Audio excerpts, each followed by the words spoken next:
Finally guys Mehboob ভাইয়ের সঙ্গে দেখা। আর এটা হচ্ছে মেহবুব ভাইদের টোলেক্স বঙ্গদের বাড়ি যাওয়ার রাস্তাটা ভাই। আর তাদের গ্রামের নাম আসসালামু আলাইকুম এভরিওয়ান। টাইটেল আর থাম্বনেল দেখে তো বুঝে গেছো কি আজকের ব্লগটা কি নিয়ে হতে চলেছে। তো হ্যাঁ ভাই, আমরা আজকে যাচ্ছি টোলেক্স বঙ্গ টিমের সঙ্গে দেখা করতে। তো আমি তো তাদের বাড়ি ঠিকঠাক চিনি না, তো তার জন্য আমার এই বন্ধুটাকে এলেক্স সাবির, এই বন্ধুটাকে নিয়ে যাচ্ছি। তো চলো যাওয়া যাক। তো আমি আর আমার বন্ধু মিলে বেরিয়ে পড়লাম টোলেক্স বঙ্গ টিমের সঙ্গে দেখা করতে যাওয়ার জন্য।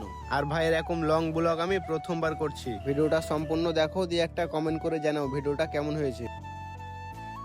আর এরকম সুন্দর ভিউ দেখতে দেখতে চলে এলাম কাটাকোঠার মোড়। আর এই কাটাকোঠার মোড় থেকে আমাদেরকে সোজা যেতে হবে লোহাপুর রেলওয়ে স্টেশনের ওইখানে। তাই আমরা সোজা যেতে লাগলাম।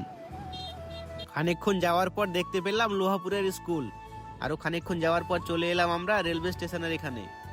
আর এই মোড়টা পার করেই ভাই আমাদের গাড়ির তেল কিন্তু শেষ হয়ে যায়। অনেকক্ষণ খোঁজাখুঁজি করার পর একটা পেট্রোল পাম্প পেলাম, দিয়ে তেলটা ভরে নিলাম।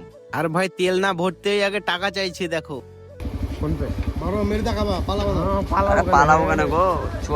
কাকা মনে হয় আমাদেরকে চোর টোর ভেবেছিল। তো যাই হোক, তেলটা ভরে আবার বেরিয়ে পড়লাম। রাস্তাটা দেখো একবার কত খারাপ। টোলেক্স বঙ্গদের বাড়ি যাওয়ার রাস্তাটা ভাই একবার দেখো কত খারাপ। কি বলবো, গাড়ি নিয়ে যাওয়া যাচ্ছে না, এত খারাপ। তো যতই রাস্তা খারাপ হোক ভাই, আমরা কিন্তু দেখা করেই বাড়ি যাব। খানিকক্ষণ আসার পর ফাইনালি তাদের গ্রামে ঢুকে পড়লাম। তাদের গ্রামের নামটা দেখো সাইনবোর্ডে লেখা আছে। আর এই সাইনবোর্ড থেকে খানিক গিয়ে দেখবা বাম দিকে একটা রাস্তা আছে, ওই রাস্তাটাই হচ্ছে টোলেক্স বঙ্গদের বাড়ি যাওয়ার রাস্তা। আর আমরা ওই রাস্তাতে ঢুকে পড়লাম, আর খানিক যেতেই চলে এলাম তাদের বাড়ি। আর এটাই হচ্ছে ভাই টোলেক্স মেহবুব ভাই এবং টোলেক্স জুয়েল ভাইদের বাড়ি। আর তাদের কিন্তু বাড়িতে মনোহারির দোকান আছে, পেছনে দেখতে পাচ্ছ ওটা হচ্ছে মনোহারির দোকান। আর খুবই কষ্টের সঙ্গে বলতে হচ্ছে ভাই, খুবই দুঃখের সঙ্গে বলতে হচ্ছে কি টোলেক্স জুয়েল ভাই এবং টোলেক্স মেহবুব ভাই তাদের সঙ্গে দেখা হলো না, কারণ তারা দীঘা ঘুরতে গিয়েছে। অনেক আশা করে এসেছিলাম ভাই কি তাদের সঙ্গে দেখা করব, ছবি তুলবো, সেটা আর হলো না ভাই।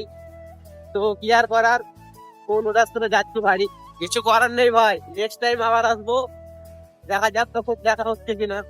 আর বাড়ি যাওয়ার পথে দেখতে পাই আটকোলাতে একটা মেলা বসেছে, তাই মেলাটা একটু ঘুরে নিলাম আর কিছু খেয়ে নিলাম।